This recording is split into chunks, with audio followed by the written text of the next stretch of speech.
Donc bonjour à tous, on va se présenter. Donc moi c'est Anne-Lucie Leroy et du coup je suis éducatrice spécialisée coordinatrice au DIA. Bonjour, moi c'est Emeline Fraquet, moi je suis aide-soignante, donc du coup accompagnante DIA. Le DIA, donc c'est DIA Polyhandicap, c'est un dispositif interdépartemental d'accompagnement polyhandicap. Nos missions. Donc, pas nos missions, mais un peu pour expliquer le DIA. Donc, c'est un dispositif expérimental autorisé pour 5 ans. On est sur la cinquième année. Donc, on ne sait pas encore si ça va perdurer ou pas. On est intégré au pôle enfance de l'association APUI Sablé-Solem. Nous sommes basés à Solem. Le pôle enfance regroupe un IME, un CESAD, un PCPE GLA CESAD et aussi le DIA. On accompagne des enfants en situation de polyhandicap entre 0 et 20 ans. Nous sommes un service ambulatoire. On suit 12 situations amphilaxtives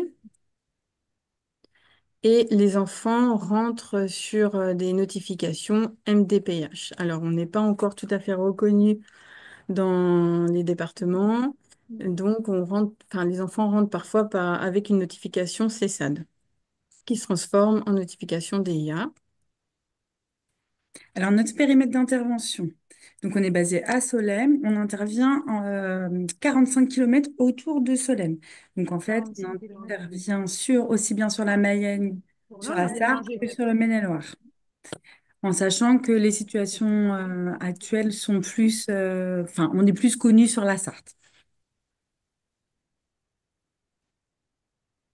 L'équipe actuelle du DIA, donc on a un chef de service, une infirmière coordinatrice, une éducatrice coordinatrice, on a 3 accompagnantes et une assistante sociale.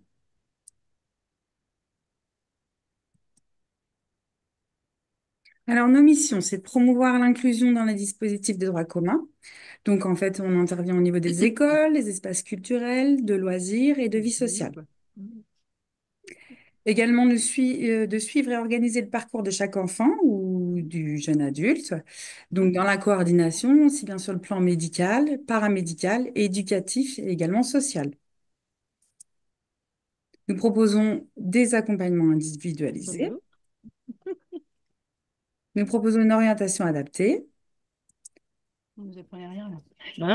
Au niveau du suivi et organisation du parcours, donc au niveau de l'accompagnement paramédical, on recherche des professionnels en libéral, notamment des kinés, des ergos, orthophonistes, psychomotriciens, équithérapeutes.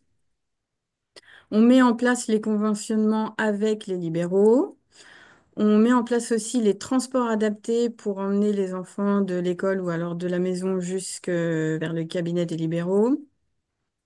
On peut accompagner aussi aux séances et on essaye autant que possible d'être en échange constant avec les professionnels en libéral. Alors, au niveau de l'accompagnement médical, donc on propose en fait du soutien aux familles. On évalue les besoins en matière de santé afin de diriger après vers des professionnels. On accompagne, donc on peut accompagner aux rendez-vous médicaux. On centralise du coup les données médicales. On organise également les transports pour se rendre aux rendez-vous médicaux.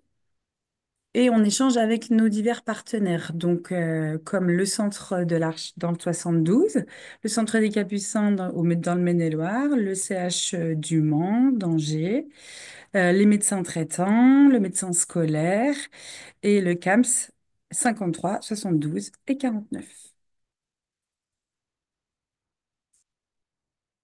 Au niveau de l'accompagnement éducatif, donc on évalue les besoins éducatifs de chaque enfant et jeune adulte. On met en place les séances éducatives avec le DIA. On fait des visites et on accompagne également dans les écoles et on participe aux ESS. On visite et on accompagne dans les centres de loisirs.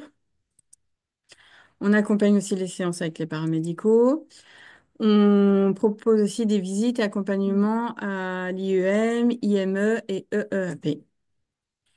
et on fait aussi de la guidance parentale.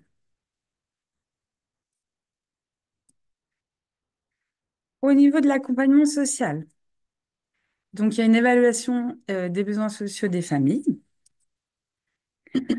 l'accompagnement des familles vers les partenaires de droit commun, on développe du partenariat, on réalise également les démarches administratives diverses en fonction des besoins des familles, on fait des visites à domicile et nous préparons les dossiers d'orientation.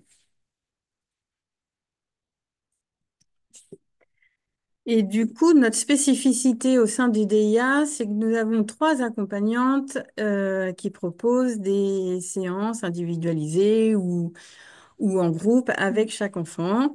Et donc, les objectifs de ces séances, c'est développer l'autonomie, développer aussi la communication, travailler sur les émotions, proposer des immersions en institution, développer des comportements adaptés en fonction des situations, proposer des temps de socialisation et aussi des ateliers sensoriels et moteurs et travailler les déplacements.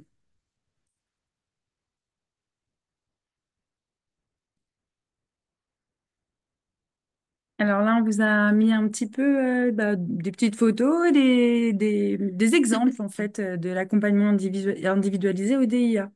Donc l'autonomie dans la vie quotidienne, tout ce qui est gestes de la vie quotidienne, ça peut être l'hygiène, l'alimentation, etc. Les ateliers sensoriels, donc par le biais de divers outils. On a aussi on peut sur le pôle bénéficier de l'outil, d'un bel outil qu'on a, c'est une salle Snozellen. On fait aussi des jeux de construction. On peut faire également des bains détente, des repas éducatifs, et puis on travaille avec divers instruments de musique.